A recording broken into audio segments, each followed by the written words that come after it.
Bonus depreciation is not new. In fact, it's been around since 2001. Believe it or not, there were 7 different tax bills with bonus depreciation provisions. The Job Creation and Worker Assistance Act of 2002, this is where the 30% bonus was first introduced. The Jobs and Growth Tax Relief Reconciliation Act of 2003, this is where bonus was increased from 30% to 50%. The Economic Stimulus Act of 2008 reintroduced the 50% bonus. The American Recovery and Reinvestment Act of 2009 extended the 50% bonus. The Small Business Jobs Act of 2010 extended once again the 50% bonus. The Tax Relief Act of 2010 extended the bonus through 2011, but also increased the percentage to 100% for 2010 and 2011, and then brought it back down to 50% for 2012. And now, here we are with the American Taxpayer Relief Act of 2012, signed into law on January 2nd, 2013, which extends the 50% bonus through 2013. For aircraft and certain property having longer production periods, it's extended through 2014. Congress has used bonus in the past to stimulate the economy, and they apparently felt we needed to continue stimulating the economy by offering businesses a way to accelerate their depreciation deductions for purchases of their business assets. The idea here is to generate investment, which in turn fuels job creation. So how does a bonus work? Well, it's quite simple. You determine if the asset is eligible for bonus. If it is, you take the basis and you multiply it by the 50%. And this is the amount of bonus depreciation you're allowed to deduct in the year the asset was purchased.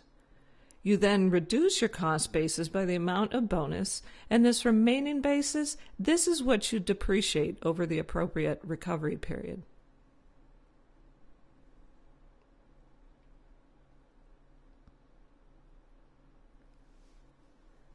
You'll find bonus depreciation rules in the Internal Revenue Code section 168K and the related regulations.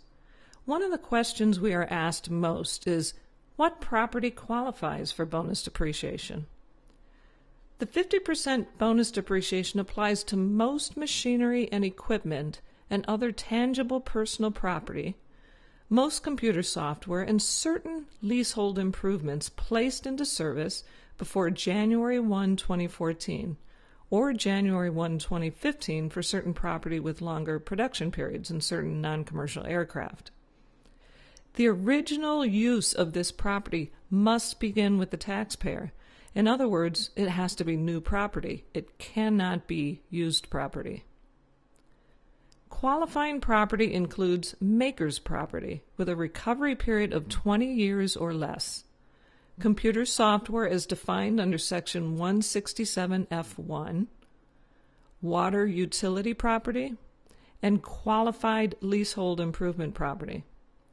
These are the same requirements for qualified property that are defined in the tax code for all of the previous 30%, 50%, and 100% bonus depreciation, and so this should all sound familiar to you.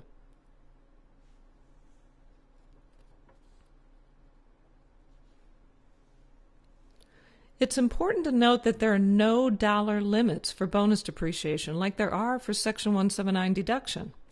And in fact, businesses must claim the 50% bonus depreciation unless they opt out of it.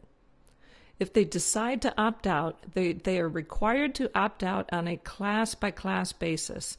And the election to opt out must be... Okay, let's start all over. And in fact, businesses must claim the 50% bonus depreciation unless they opt out of it. If they decide to opt out, they are required to opt out on a class-by-class basis. And the election to opt out must be made by the due date of the return, including extensions. The various property classes that apply to opting out are 3, 5, 7, 10, 15, and 20-year asset classifications. And so, for example, let's say you purchase a 5-year asset and you do not wish to take the 50% bonus depreciation. You must opt out of it for all of your 5-year qualifying assets that you place into service during that tax year. Bonus depreciation is not prorated in a short year, and so if you decide to change the month in which you end your fiscal year, which results in a year consisting of less than 12 months, you still get the full amount of bonus depreciation for that year.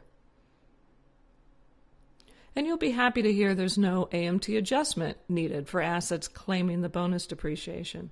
What this means is that bonus depreciation is also allowed for purposes of calculating alternative... Okay, damn it. I'll start from the AMT, the last line. You'll be happy to hear there is no AMT adjustment needed for assets claiming the bonus depreciation. What this means is that bonus depreciation is also allowed for alternative minimum tax purposes.